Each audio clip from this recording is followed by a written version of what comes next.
Hey, Yankees fans, I hope you're having a wonderful day today. Happy Easter. For those of you who celebrate it, happy Easter. Hope you had a wonderful weekend. For me, I love Easter. It's probably, honestly, my favorite holiday, not because of a freaking Easter bunny or Easter egg hunting.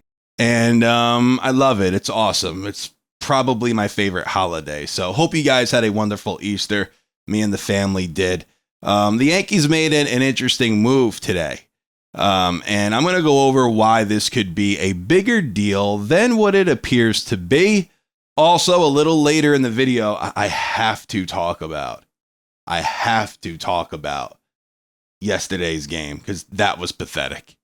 And the Yankees took the series 3-4. But yesterday's game was pathetic. You guys may know the reasons, and I'm going to elaborate on those reasons. But we have to go over the move. Trent Grisham was placed on paternity leave. Congratulations to Trent. I'm a father myself. I was blessed to be to become a father back in October. The baby right now is 6 months old, and I know how it feels to be a dad, and it's honestly the best feeling in the world. So congratulations to Trent. I hope he comes back and he continues to tear the cover off the baseball. He probably won't be gone for too long, but the Yankees had to replace him. And who did they go and get? They called up Yorbeat BBOS, infielder, Yorbeat BBOS. Now, BBOS this season down there in the minor leagues, a 24-year-old left-handed hitter. He's hitting, brother. He is hitting. Hitting 342 with a 925 OPS, 2 home runs, 14 RBI, 4 stolen bases. He's 25 for 73 so far this season down there in Scranton. And listen, who's on the Yankees roster right now as far as infielders go, right? The obvious guys, Volpe, Jazz, Goldschmidt, those are the obvious, right? Those are the guys who are staying here, not going anywhere. But then you got Peraza, you got Cabrera, and you got Pablo Reyes. People seem to forget that man exists. You got Pablo Reyes. If Yorbeat BBOS, if the Yankees play him, which they should, he's hitting 342 down there, just bench Peraza or bench Cabrera for a day and play BBOS, please. But if they go and they play him and he hits and he plays well, even if he doesn't, I would DFA Pablo Reyes. I would. I don't think there's a reason to have him on the team, especially since BBOS is tearing the cover off the baseball down there in Scranton. I don't think there's a reason to have Reyes on the team anymore. I really don't, honestly. So I would rather take Peraza's defense over Reyes's flash in the pan bat. You know, I really would. BBOS is having a really great offensive year so far. 24 years old, hitting 342, having a nice year. If I'm the Yankees, when Trent comes back, I would not make this a short stint for BBOS. I would say, hey Reyes, adios amigo. We're keeping Yorbeat on this team. And then you have BBOS, Peraza, and Cabrera until DJ comes back, and then you make a decision there. But interesting move for the Yankees. I just didn't realize how great of a season BBOS was having so far. So hopefully he can make some kind of an impact up here in the major leagues. Now, let's talk about yesterday's game. Listen, we won that series, right? I am thrilled that we won that series. Yesterday's game, though, did grind my gears a bit. It did. And for obvious reasons, let's go over Max Fried, right? Max Fried goes out there and tosses another game. He goes out there and tosses another game. What an incredible performance by Max Fried. 7 2/3. He pitched. 2 strikeouts, 2 walks. Was flirting with a no-hitter. Going into the 8th inning. We all thought he had that no-no going into the 8th. Then all of a sudden, bottom 8th, without Tampa Bay doing a thing, we see a 1 in the hit column. And I'm at that point confused. I'm like, what happened? How come all of a sudden, after all this time in the game, seeing a goose egg on the scoreboard? Now, I didn't see a Tampa Bay hit. Why on earth is there a 1 in the hit column? Well, the Rays official scorekeeper, he decided to change that Paul Goldschmidt error from early on in the game. He decided to change it to a hit. He decided like 3 or 4 innings later to change that to a hit when Max Fried had a no-hit bid going into the 8th inning. Now, Max Fried, he gave up a hit after that, so it is what it is. It didn't really impact much, but I don't like the fact that that man, the Rays official scorekeeper, went in knowing that Max Fried had a no-hitter in the 8th inning, had 6 outs to go, knowing that he had a no-hitter going into the 8th inning, and then he says, "Oh, do you know what? Sorry, Max. That Goldschmidt error's now a hit. Are you kidding?"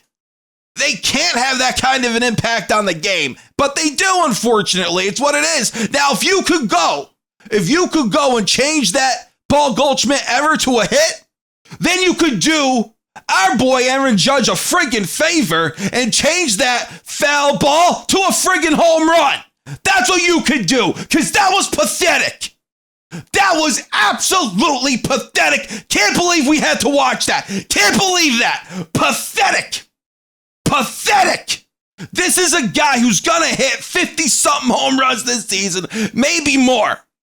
So why am I upset that they screwed Aaron Judge over on that home run? Why am I upset? Well, first of all, it was 20 feet on the other side of the foul pole in fair territory. That's the first thing. The second thing is Aaron Judge is a guy who flirts with history quite often.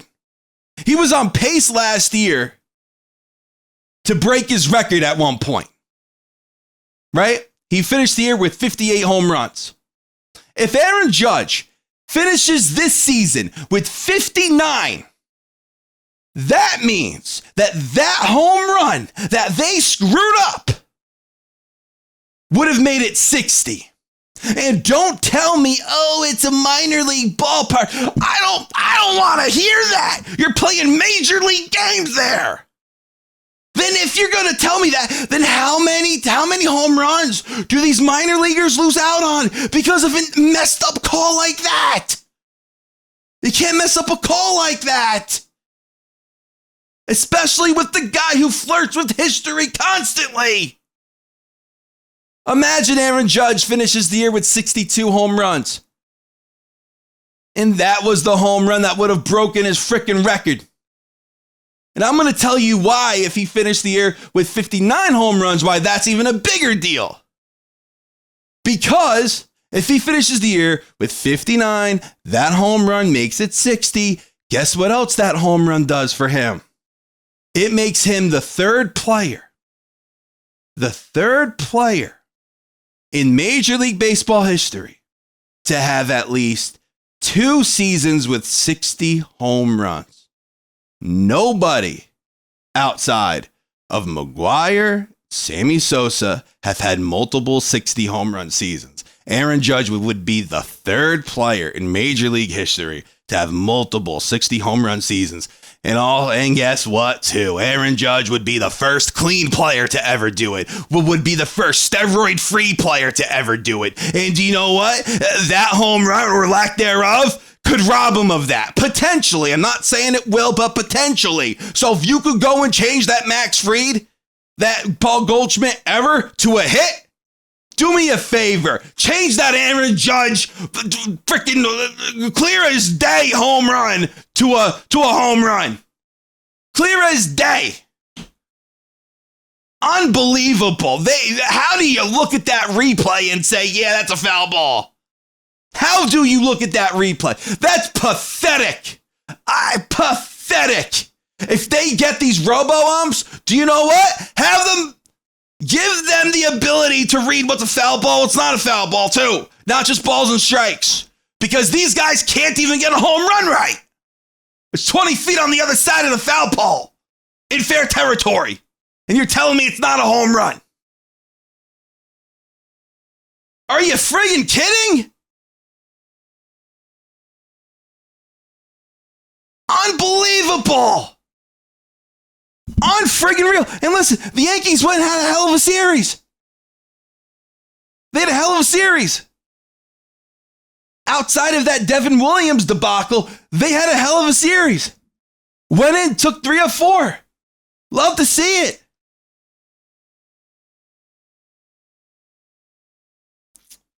That was pathetic. Pathetic. Ray scorekeeper. But then the umpires literally robbing Aaron Judge of a home run. Pathetic.